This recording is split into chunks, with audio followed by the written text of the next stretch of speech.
रामो राजमणि सदा विजयते, रामं रमेशं भजे, रामेण भियता निशाचरचमु, रामाय तस्मै नमः।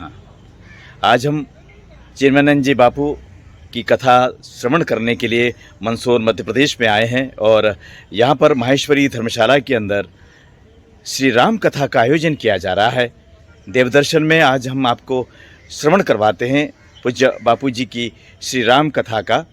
बड़ी संख्या में श्रद्धालु आ रहे हैं, कथा का श्रवण कर रहे हैं, लाभ प्राप्त कर रहे हैं। हमारी कोशिश है कि आप सभी हमारे दर्शक जो श्री राम कथा सुनना चाहते हैं उन्हें भी इस लाइव के माध्यम से हम कथा का श्रवण करवाएं। तो चलिए आइए हम चलते हैं पूज्य चिन्मयानंद जी बापू जी की कथा का श्रवण करने के लिए पांडाल में।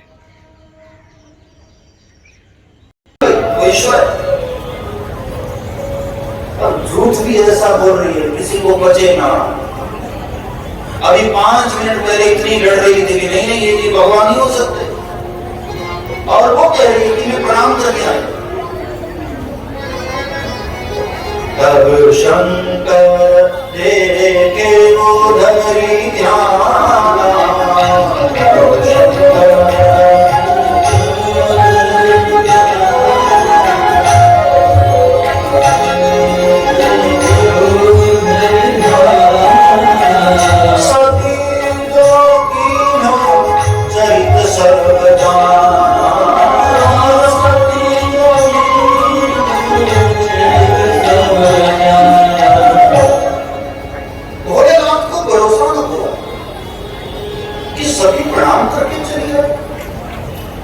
भोलेनाथ ने आंख बंद करके और सती ने जो किया सब भोलेनाथ के साथ। इंसान जब झूठ बोलता है ना तो भूल ही जाता है कि मैं किसके सामने बोल रहा हूं। एक झूठ को छुपाने के लिए व्यक्ति बार बार झूठ बोलता है। आपने जीवन में अनुभव किया होगा, एक झूठ बोल दो ना, उस झूठ के सपोर्ट में कितने और झूठ बोलने पड़ते हैं। इसलिए हमारे संतों ने कहा कि एक भूल हो जाए तो भगवान के सामने कबूल कर लो कि मालिक हमसे गलती। बार बार उस झूठ के सपोर्ट में कितने झूठ बोलने पड़ते। देखो, गलती हो जाए ये कोई बुरी बात नहीं है। मनुष्य गलती का पुतला है जो अक्सर हो ही जाता है। बड़े बड़े ऋषियों से भूल हो गए, किससे भूल रही है, लेकिन उस भूल को छिपा लेना ये अपराध है। गलती कर देना अपराध नहीं है, गलती को छुपा लेना ये अपराध है। महात्माओं को देखो, भगवान के सामने कबूल कर लेते। मोह समकोण कुटिल कलकानी, मेरे जैसा कुटिल कौन होगा, मेरे जैसा फल कौन होगा। कबूल कर लो अपनी गलती को, प्रभु के सामने कबूल कर लो, एक्सेप्ट कर लो। बड़े बड़े लोगों से भूल, सती ने अपने भूल को छुपाया और इसलिए भोलेनाथ सती को तो कुछ न बोले, लेकिन मन ही मन संकल्प कर लिया यही कल सती भोलेनाथ बोलना पता। किसने जगदम्बा का रूप लिया, मेरी मां का रूप लिया और प्रभु के पास हुए। और यदि मैं इसको पत्नी के रूप में स्वीकारूं ये तो अधर्म को तय कर, तो इसलिए भोलेनाथ समाधि लगा। यहाँ एक बात मैं आपको प्रार्थना करूं, जब कभी ऐसी स्थिति घर में हो जाए तो चिल्लाओ मत, लड़ाई झगड़े मत करो, मौन हो जाओ, थोड़े दिनों के लिए मौन हो जाओ। भोलेनाथ समाधिस्थ हो। कभी कभी हमें बोलना नहीं पड़ता है, हमारा व्यवहार बहुत कुछ बता देता है। कौन कहता है चेहरे को झुकना नहीं होता? हाँ, हमारा चेहरा है ना बहुत कुछ बता देता है। कोई व्यक्ति नाराज हो वो भले ही बोलेगा, हरकतें बता देती है, उसकी क्रियाएं बता देती है।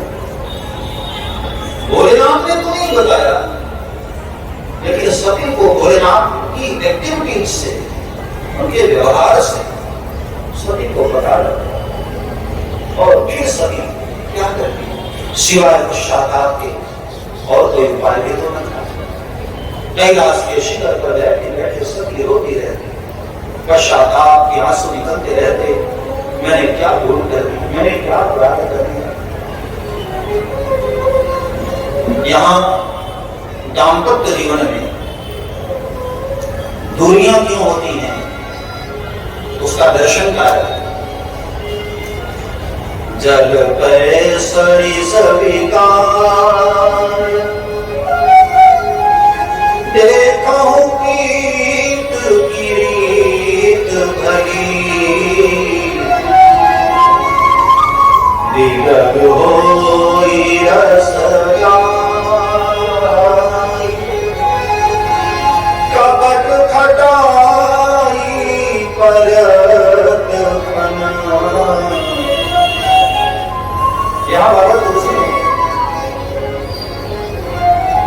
पति पत्नी के प्रेम का डेफिनेशन दिया, व्याख्या कैसा होता है दाम्पत्य प्रेम। दूध और पानी पीता,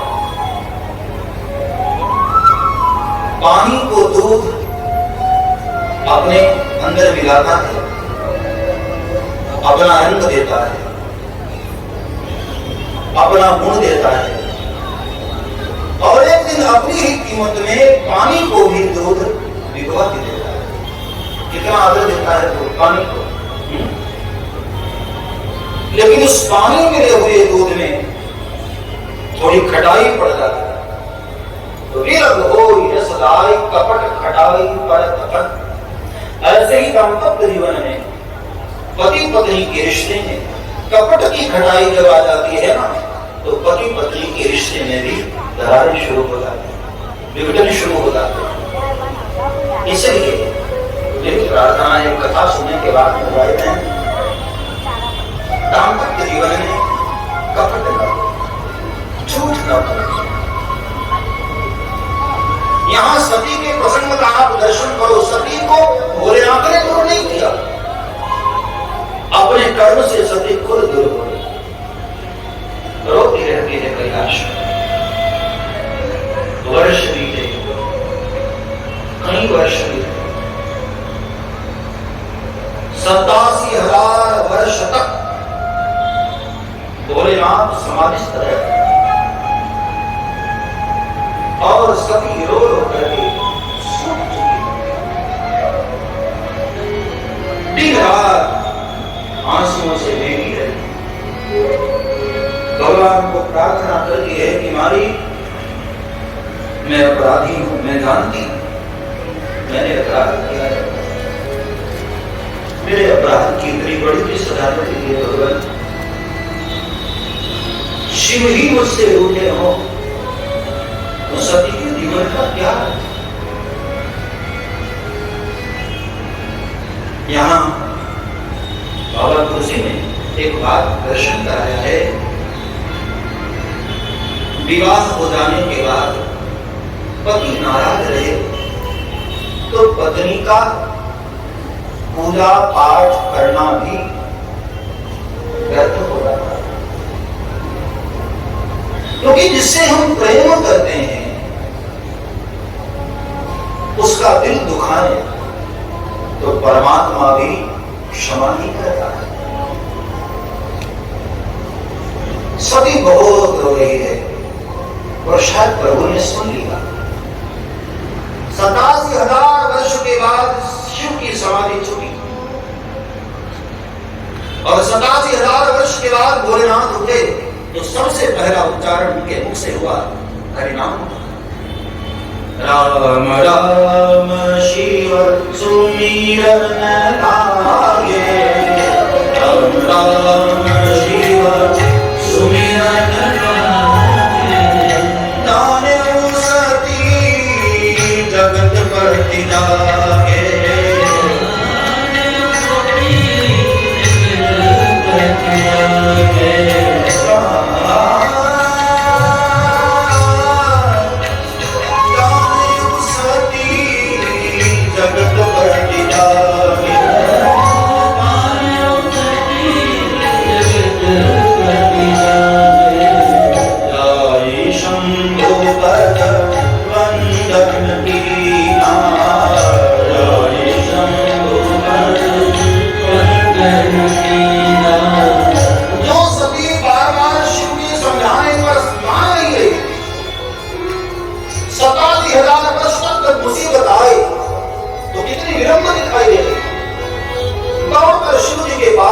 प्रणाम करती।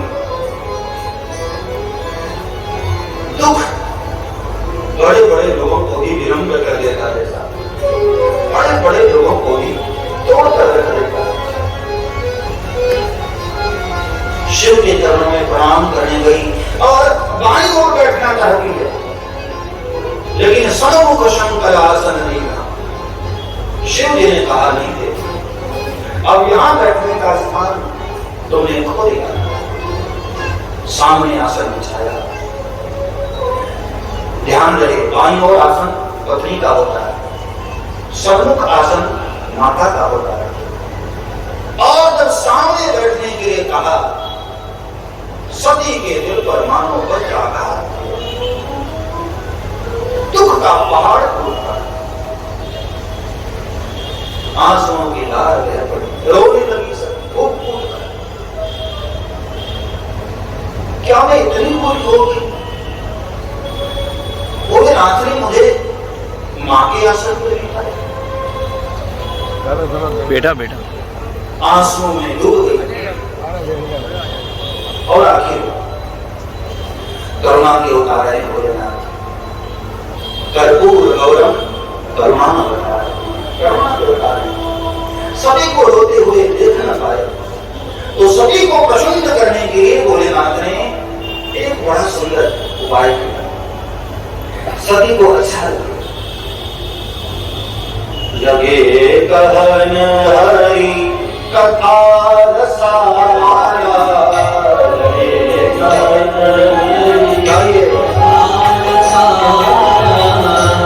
भगवान की कथा का गान करने और दुनिया को दर्शन कराया। उदास व्यक्ति को, परेशान व्यक्ति को, दुखी व्यक्ति को आनंदित होना है तो दुनिया में एक ही उपाय है प्यारे, संतों के चरणों में बैठकर भगवान की कथा का आनंद लो। यही दुखों से हमको जाओ संतों के चरणों में, बिना महत्व जो विषय पर श्रीमद् भागवत कहती है, प्रभु बने तत्व प्रसाद आती, न छंद सा नहीं बदलागे सोई, न चेत जाने रोपड़ा ग्राहकवा, न छंद सा नहीं बदलागे सोई, बिना महत्व जो विषय कम। बिना महापुरुषों के चरणों में बैठे कहां शांति मिलेगी?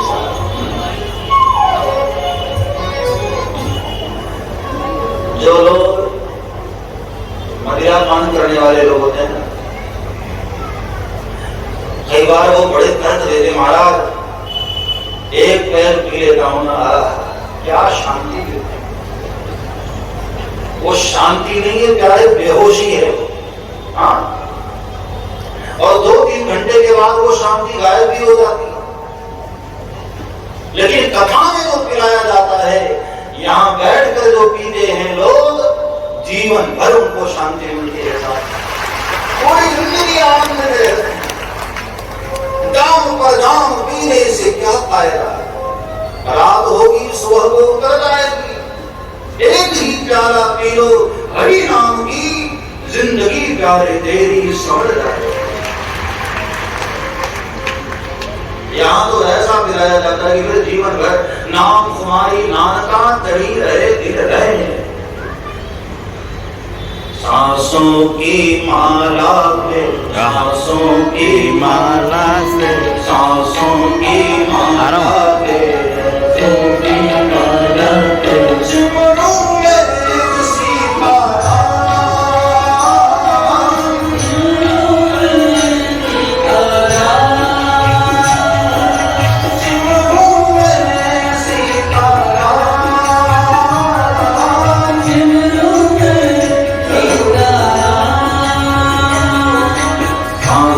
की माला पे, की माला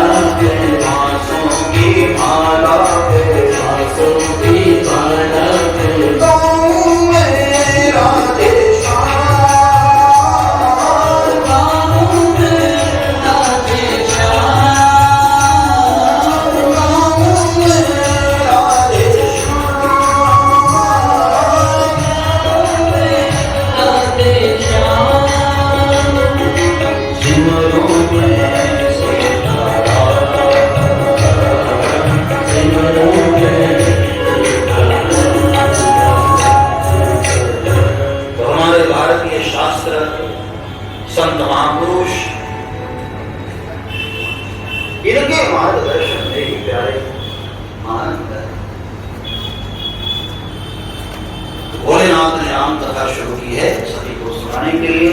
कथा के प्रसंग को आगे बढ़ाऊं उसके पहले क्योंकि महाराज जी हम सब के बीच में बैठे हैं, जरा 5-7 मिनट महाराज जी का भी आशीर्वाद ले लें। हम लोग शिव विवाह और राम के प्रसंग को आगे बढ़ेंगे। पूज्य महाराज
हम लोग शांति का परिचय देते हुए इस तरह से बैठे हैं और उसके बाद फिर कथा के क्रम को आगे बढ़ाते हैं।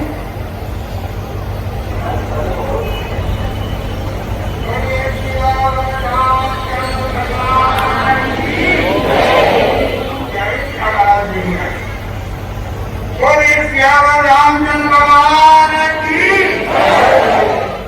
परम पिता परमात्मा एवं व्यासपीठ के समक्ष और संतों के समक्ष संकल्प लेता हूं कि जीवन भर गौ माता की सुरक्षा करूंगा और गौ माता की सेवा करूंगा और गौशालाओं में यथासंभव मदद करके गौ माता की सेवा करूंगा। नमः पार्वती पतये हर हर महादेव। एक संकल्प और जो पूज्य महाराज श्री का है, और बड़ी अच्छी बात मुझे वो लगी, हम लोग प्लास्टिक की थैलियों का उपयोग आज से ही बंद करें। कहीं कहीं मैं देखता हूँ कि कथाओं में भी प्लास्टिक की थैलियों में प्रसाद दिया जाता है। तो भारतवर्ष के जहां जहां भी हमारी राम कथा का और भागवत कथा का आयोजन करने वाले आयोजक हैं, मैं आस्था चैनल के माध्यम से उनको भी निवेदन करूं, और यहाँ पर भी सभी भक्तों को मेरी प्रार्थना है, प्लास्टिक के धुएं से, पता है जब ये प्लास्टिक की थैलियां जलाई जाती हैं कचरे में गिराकर, तो इसके धुएं से ऐसा गैस निकलता है जो वायुमंडल को दूषित करता है, जहरीली गैस होती है। हम लोग अपने ही स्वास्थ्य को अपने ही हाथों बर्बाद कर रहे हैं। इसलिए हम लोग संकल्प लें कि सब्जी खरीदने भी जाएं तो आजकल कपड़े के थैले आते हैं ना, पन्नियों का, प्लास्टिक थैलियों का हम उपयोग न करें। ये हम सभी लोगों को हाथ उठा करके पूज्य महाराज श्री के सामने वचन देना होगा कि महाराज श्री आज के बाद, सब लोग हाथ उठाएं, आज के बाद हम कोई भी व्यक्ति प्लास्टिक की थैलियों का उपयोग नहीं करेंगे। सब लोग भाई आज की छुट्टी है महाराज श्री, आज के बाद हमने इसलिए कहा, अरे जी हमको बता दें कि आज वाला प्रसाद तो बापू कहे हो चुका है। आज के बाद हम लोगों ने वचन भी नहीं किया कि आज के बाद, आज कोई बात नहीं।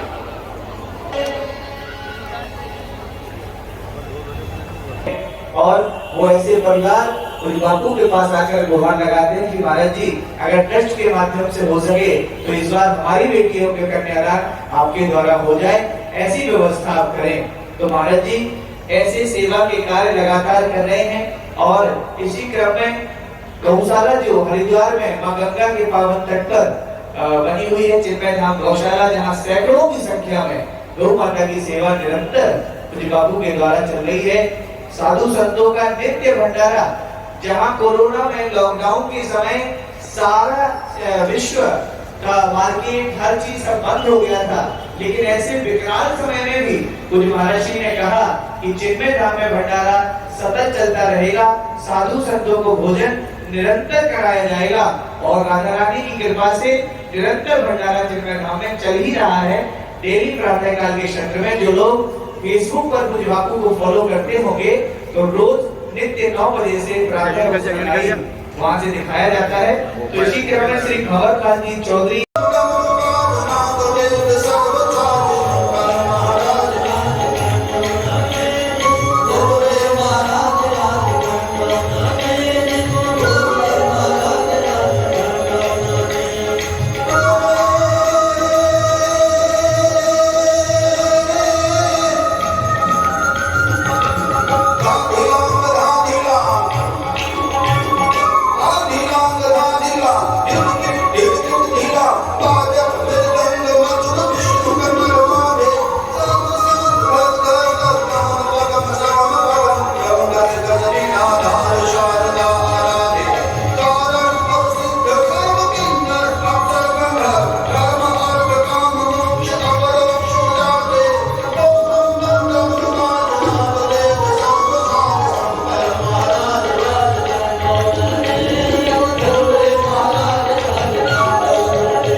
करुणा वाला रूप भी हमने भोलेनाथ का देखा, रौद्र रूप भी भोलेनाथ। हाँ, कई बार तो कथा में प्रसंग आता है, महाराज मैं बड़ा परेशान हूँ, मेरी नौकरी नहीं लग रही है, जितनी बार मैंने ट्राई किया। अच्छा, यहाँ मेरे पास आया तो क्या खा कर आया? बोले महाराज समोसे खा कर आया। अच्छा, वो चटनी कौन सा खाया? हरी वाली या लाल वाली? बोले महाराज वो लाल वाली खाया। बोले यही तो गड़बड़ किया तूने, हरी वाली से खा ले जा, नौकरी लग जाएगी। कमाल है, समोसे खाने से नौकरी लग गई। और कई लोग पागल पहुंच भी जाते हैं। ऐसे ढोंगी लोगों से सावधान रहो साहब। मैं तो भक्ति के पथ पर चलने वाला हूं।